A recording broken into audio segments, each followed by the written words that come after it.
we got to look into the government, right? Elon Musk and Trump have been best buddies, it seems like. They're always kind of in the same room, consulting with each other and talking about things that they are doing, even though Elon Musk was not elected to anything, but he appears to be everywhere in the government now. Even though Tesla stock is tanking and people are wondering, when is Musk going to go back to work at Tesla instead of Doge and Twitter and focusing on things that, you know, people aren't invested in. People care about the Tesla stock because they put their money in there. And Elon Musk has lost like $100 billion this year or something just because Tesla stock has tanked so bad. But we could see in this video that this Bloomberg put out talking about how Elon Musk took over the US government. So Elon Musk, he doesn't seem to be everywhere and he's not elected, but some of the things I think he's doing is good. Other things is probably a conflict of interest, even though he says, oh, I don't do it. But his company has contracts with the government. So let's see how Elon Musk took over, or what they say that he's doing. Always said he wanted to drain the swamp. We're going to clean out the Washington swamp. I never knew it was this deep. It's a catchphrase to describe what he claims afflicts Washington. But unlike the beginning of his first term, this time he has taken swift action. And he knows just the guy to help.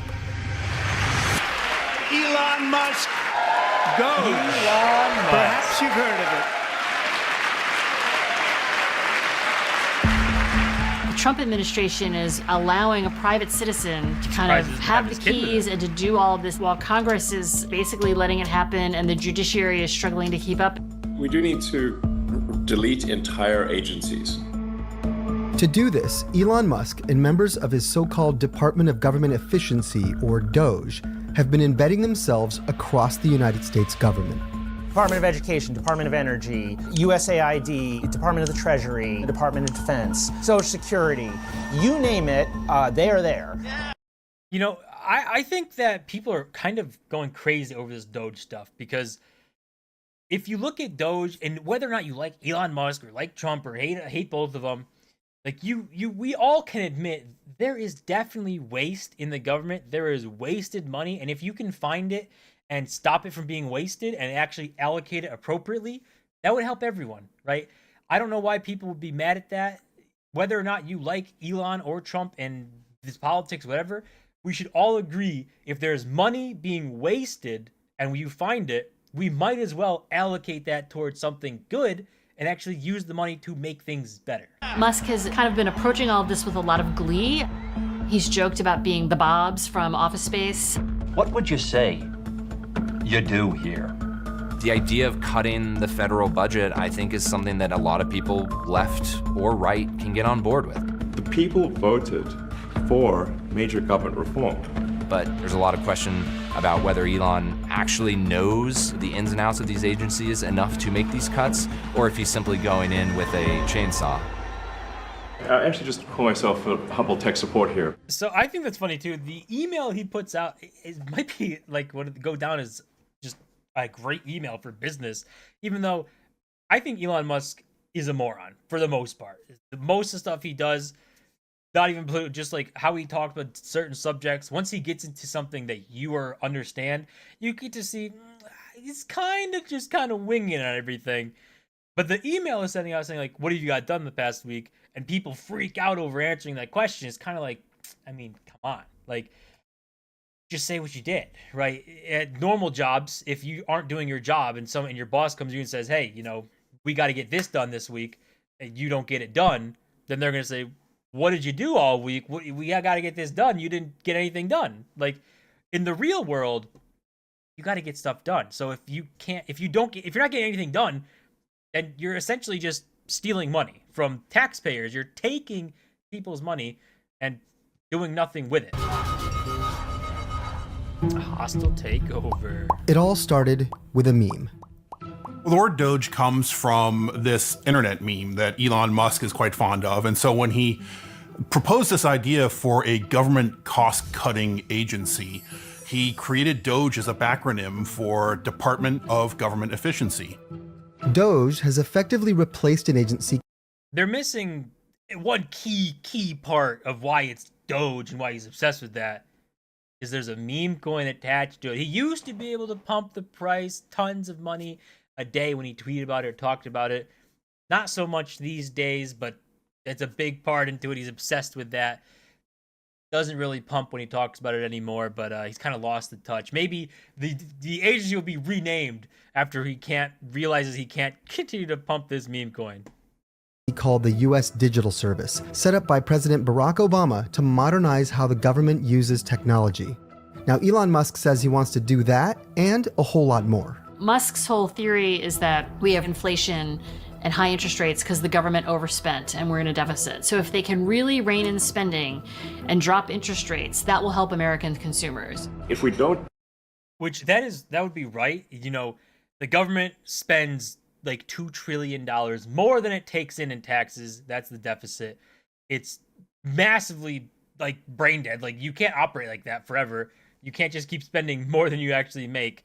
That wouldn't work in any situation other than the government, right? And even over time, it's not going to work there. But also, I don't think he's cutting anywhere near what he said. He's already backtracked. Like the campaign trail, he's like, oh, we can cut $1 to $2 trillion off this thing. And now the campaign's done and Trump won and stuff. Now he comes and says, well, it's going to be hard to cut that. Maybe we can get close to that number. We're hoping to, but it's going to be difficult. So I don't think he's going to cut anywhere near what he thinks he can. I mean, we can look at this DOGE clock too.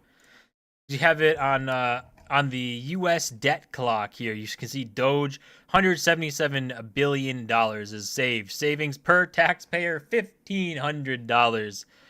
And it's just $2 trillion deficit. So not really a big impact, because the things you would have to cut to actually make a big impact would be Social Security, Medicare, and military. Those are the big subjects that you would have to cut money from to actually like make a dent into something. And no politician in the world is going to touch Social Security or Medicaid. That would be extremely unpopular. And then the military is also something that they're not really going to touch. So you really just don't have an option, right? There's nothing to really cut from. So all the cuts you have, yeah, they add up. $177 billion is a ton of money, but in the grand scheme of the $7 trillion the U.S. spends, I mean, it's really nothing. $1 trillion in cuts. But even that would be quite a feat. Here's the problem. While the national debt has been rising for years, interest payments on U.S. debt have now climbed to its highest level since the 1990s. In the last fiscal year, the U.S. Treasury Department spent $882 billion on net interest payments, roughly $2.4 billion a day.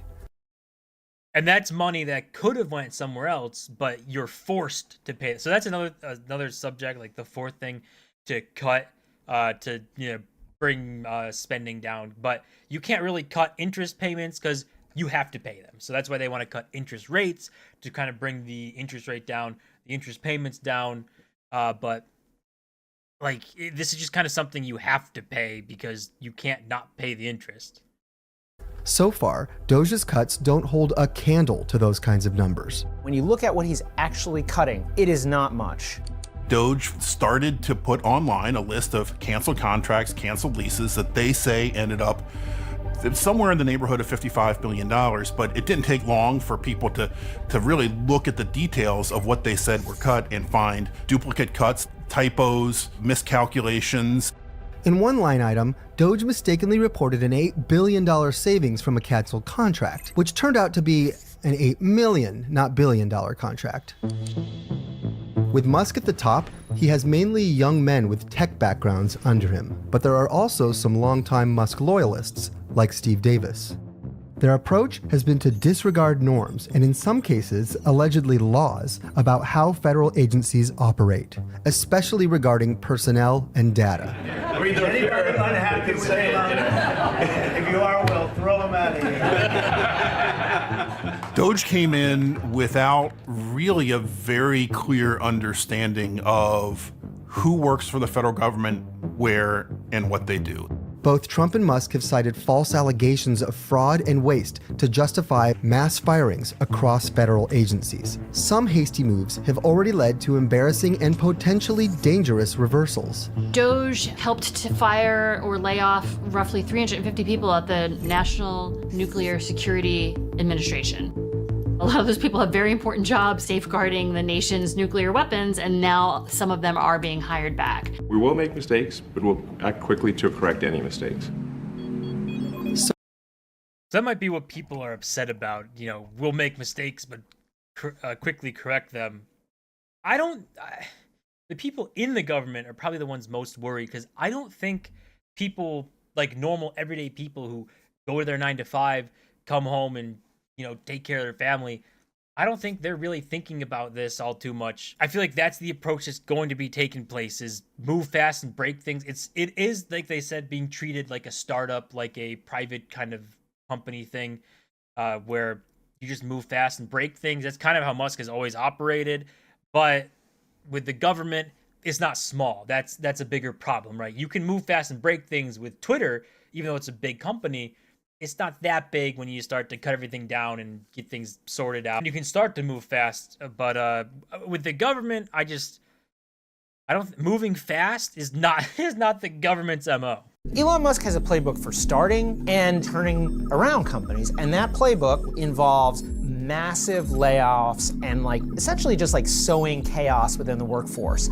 In Silicon Valley, you always hear move fast and break things, and sometimes things do break. In his companies, Musk has often made decisions and then had to overcorrect.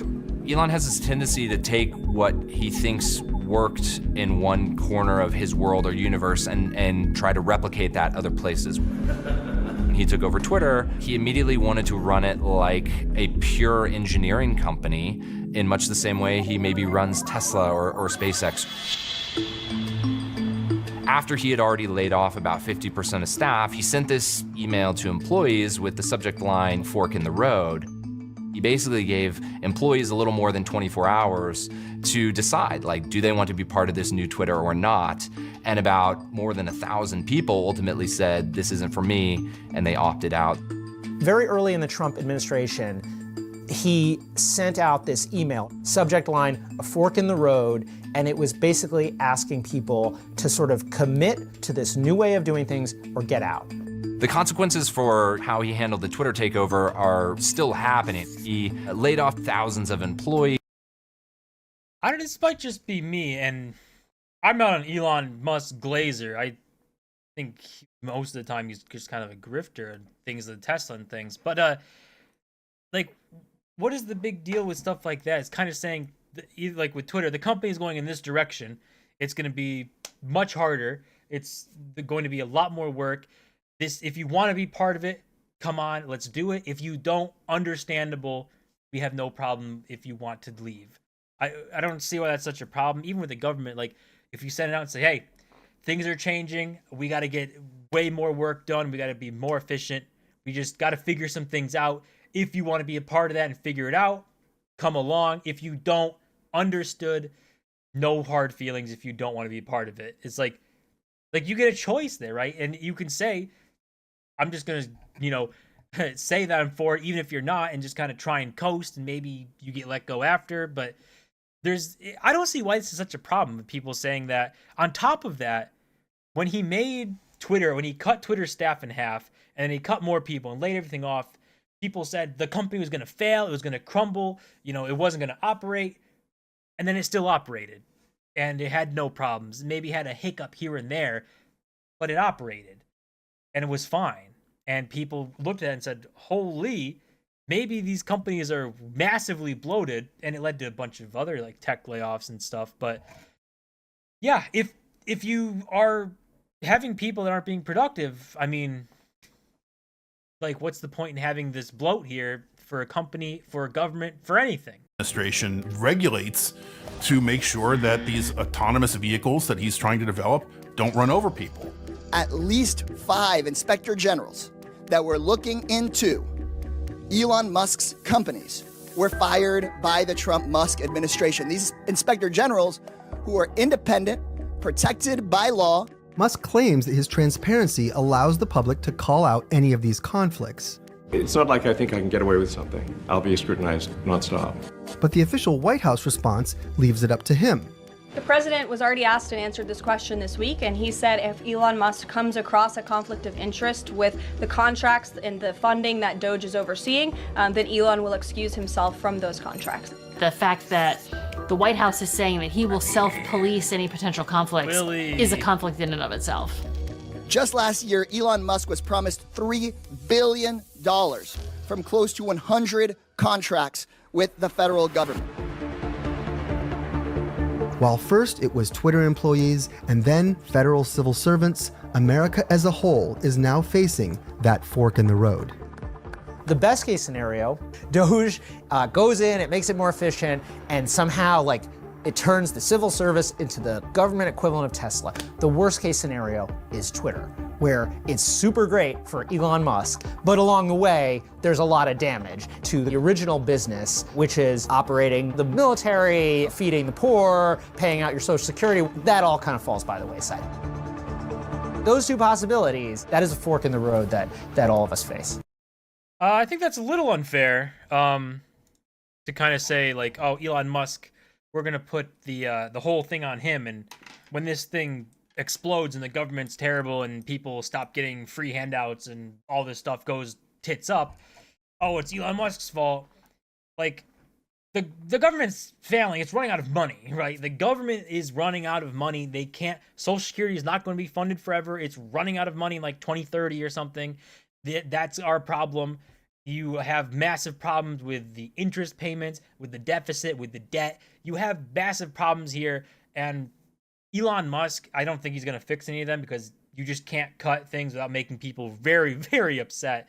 Anything meaningful, at least, without making people upset. And then maybe this is the way to blame and point to him and say, hey, well, he did this to you guys. Elon Musk screwed you. And I don't think that's exactly fair. But the conflict of interest thing is a problem, right? Obviously, if you're cutting these contracts and you see a Tesla one or a SpaceX one, you say, well, these ones are good money spent. These other ones, Blue Origin or Jeff Bezos space thing, that one should get cut. Not good money. SpaceX one, good money spent. So a conflict of interest does exist there. Is it going to be a massive problem? I don't know. I don't think DOGE is going to be a massive influence on things. But either way, let's get more efficient. Let's learn to use technology. Let's be more transparent. I like the DOGE thing where they're putting what they're cutting, putting links to this stuff, kind of showing what's going on. Being transparent is massively great. That's a good thing. We should be celebrating this.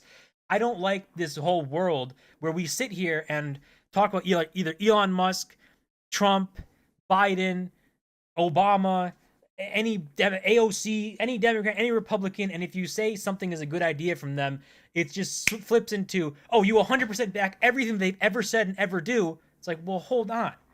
You can agree with one thing someone says and disagree with another thing they say or do. I hate this world where it's 0 or 100 and no in between. We need to be able to look at things and say, that's a good thing, that's a good idea, and that one, not such a good idea, and be able to just have conversations and go through stuff. It shouldn't be all or nothing, and that's just where we are, and I hate that. That's good for this video. As always, smash the button and subscribe, and I'll see you guys in my next video.